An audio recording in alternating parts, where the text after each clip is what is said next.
গ্রেফতারি পরোয়ানা জারির পরদিনই রাজধানীর ক্যান্টনমেন্ট থানায় আত্মসমর্পণ করে জামিন পেয়েছেন দেশের পরিচিত মুখ টিকটকার প্রিন্স মামুন ওরফে আব্দুল্লাহ আল মামুন। মামুনের বিরুদ্ধে করা মামলা প্রসঙ্গে উঠে এসেছে লায়লার নাম, সেই সঙ্গে বিভীষিকাময় এক রাতের কাহিনী। লায়লা আক্তার ফরহাদের করা মারধর, হত্যা চেষ্টা মামলার প্রেক্ষিতে প্রিন্স মামুনের বিরুদ্ধে গ্রেফতারি পরোয়ানা জারি করেন আদালত। সোমবার মানে ৩ জুন বিষয়টি সময় সংবাদের কাছে নিশ্চিত করেন প্রিন্স মামুন। গ্রেফতারি পরোয়ানা জারির বিষয়টির পাশাপাশি তার বিরুদ্ধে মামলার কথাও জানান তিনি। প্রিন্স মামুনের বিরুদ্ধে ফৌজদারি বিধি ৩২/৫০৬ ধারায় মামলা করা হয়। এ প্রসঙ্গে সময় সংবাদকে প্রিন্স মামুন বলেন, গত ডিসেম্বরে মাঝরাতে লায়লার সঙ্গে একটু ভুল বোঝাবুঝি হয়, সেখানে হাতাহাতির ঘটনাও ঘটেছিল। বিষয়টি মামলা পর্যন্ত গড়িয়েছে। আমি আইনিভাবে একটি মোকাবেলা করব। মামুন আরও বলেন, যিনি মামলা করেছেন তিনি মামলা তুলে নেবেন বলেছিলেন, তাই আমি হাজিরা দেইনি।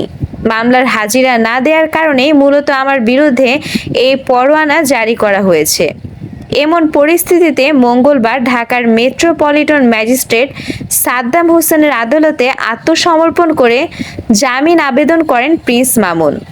শুনানি শেষে আদালত ১,০০০ টাকা মুচলেকায় তার জামিনের আদেশ দেন। কিন্তু প্রিন্স মামুন আর লায়লার সম্পর্ক কেন আদালত পর্যন্ত পৌঁছালো? নেট দুনিয়ায় চলছে সে নিয়ে তর্ক বিতর্ক। মূলত মামুনের অনৈতিক কাজের কারণেই লায়লা আদালতে তার নামে মামলা টুকেছেন, এমন মন্তব্য নেটিজেনরা করছেন। লায়লা আর মামুনের সম্পর্কের দিকে তাকালে দেখা যায় প্রায় ৩ বছর আগে সামাজিক যোগাযোগ মাধ্যম ফেসবুকের মাধ্যমে পরিচয় হয় তাদের। এরপর প্রেম থেকে সম্পর্ক গড়ায় বিয়ে পর্যন্ত। দুই পরিবারের সম্মতিতে মামুনের সঙ্গে তাদের বিয়ের কথাবার্তা চূড়ান্ত হয়। আর এরপর থেকেই মামুন লায়লার সঙ্গে বারিধারার ডিএইচএস এর বাসায় থাকতে শুরু করেন। তারপরে শুরু হয় সম্পর্কের টানাপোড়েন। প্রায়ই বিভিন্ন অজুহাত দেখিয়ে লায়লার থেকে টাকা নেয়া, মাদক সেবন করে গভীর রাতে বাসায় প্রবেশ করা, অশ্লীল ভাষায় কথা বলা, এমনকি লায়লাকে মারধর করা প্রতিদিনের রুটিন হয়ে দাঁড়ায় মামুনের। তবে গত ১১ ডিসেম্বর রাতে মাত্রা ছাড়িয়ে যান মামুন। মদ পান করে অশ্লীল ভাষায় গালিগালাজ করে মারধর শুরু করে লায়লাকে, চালান হত্যার চেষ্টাও।